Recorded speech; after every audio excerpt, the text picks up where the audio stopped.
I just completed in here another public health briefing with my team of public health experts. We looked at the latest reported data on how it indicates that we're on an upward slope of a bigger wave of confirmed infections than anything we experienced to date. We talked about what actions would be needed to turn this around and how it will be made worse by this administration's declaration of surrender to the virus. And we discussed again the vital importance of wearing masks, of protecting yourself, protecting your neighbor, and to save around 100,000 lives in the months ahead between now and just after the first of the year. This is not political. It's patriotic.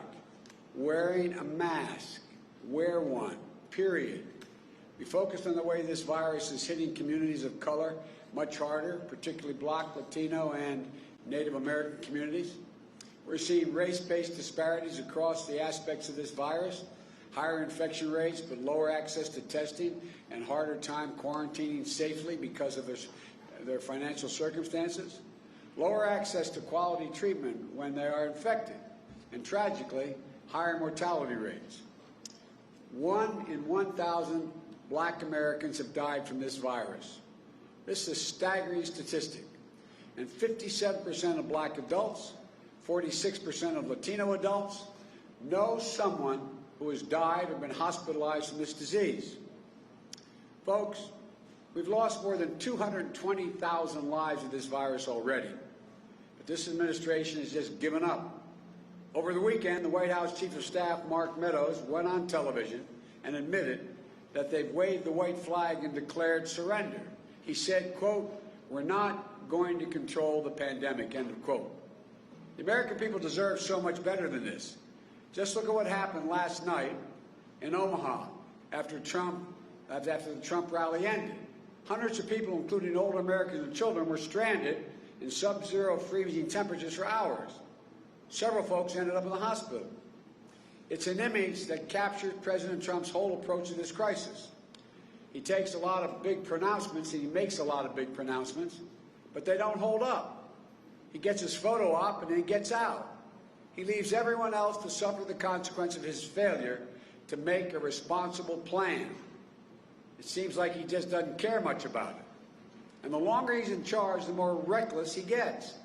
It's enough. It's time to change.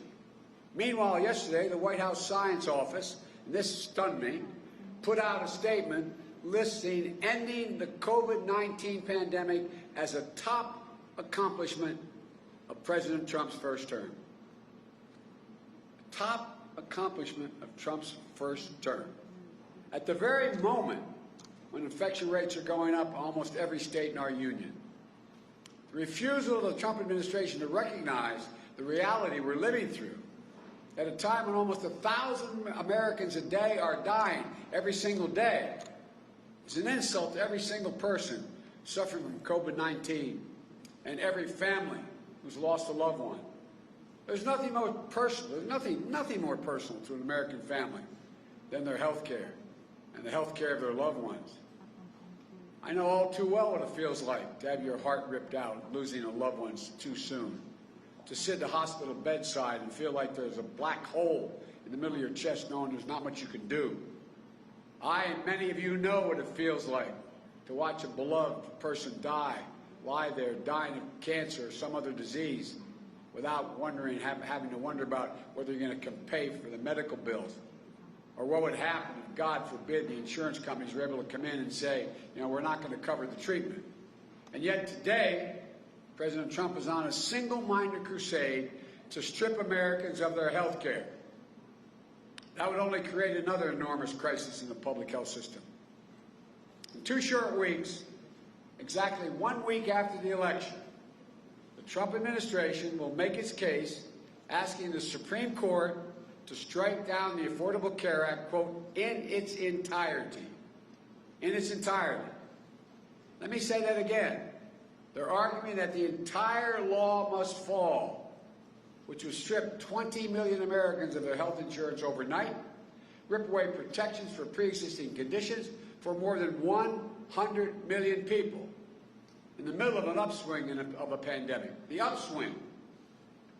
Look, just this week on 60 Minutes, we heard what Trump told Leslie Stahl about the upcoming Supreme Court case on the Affordable Care Act, and I quote, "I hope that they end it.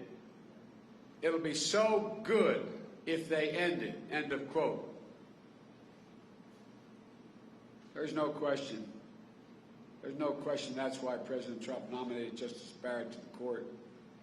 That's why the Republicans jammed her through confirmation in the middle of an election. Republicans have tried and tried and tried since the Affordable Care Act was passed to overturn it, and every single time they failed. President Trump has tried everything he can on his own to sabotage the law. So now, through what I've characterized as a craven abuse of political power, they've added to the court a justice who criticized Chief Justice Roberts' previous decision to uphold the Affordable Care Act in hopes that they can destroy the Affordable Care Act once and for all through the courts, no matter how many Americans they hurt in the process. So let's remember exactly what's at stake in this election. If you have diabetes, asthma, cancer, or even complications from COVID-19, you're going to lose the protection this law provides. Insurers will once more be able to jack up your premiums or deny your coverage. Women could again be charged more for their health care just because they're women. And children will no longer be able to stay in their parents' insurance policies until age 26. On top of all that, overturning the ACA could mean that people have to pay to get COVID-19 vaccine once it's available. That's right. That's right. The law that says insurers are required to cover vaccines for free is the Affordable Care Act. And he's striking that down, attempting to. Unlike Donald Trump, I believe health care isn't a privilege. It's a right that everyone have access to. This country can't afford 4 more years of a president who thinks he's only responsible for the well-being of the people who voted for him. We can't afford 4 more years of a president who, instead of fighting the virus, attacks doctors. I can't get over this guy. He attacked doctors claiming they're over-reporting COVID cases because they want to make more money. Doctors are over-reporting cases because they want to make money. You know, our doctors and nurses and our frontline healthcare workers are putting themselves at enormous risk every day. More than 1,000 of them have already died in an attempt to beat back this pandemic and save lives. They deserve to be treated with respect by their president. We can't afford 4 more years of a president who'd rather spend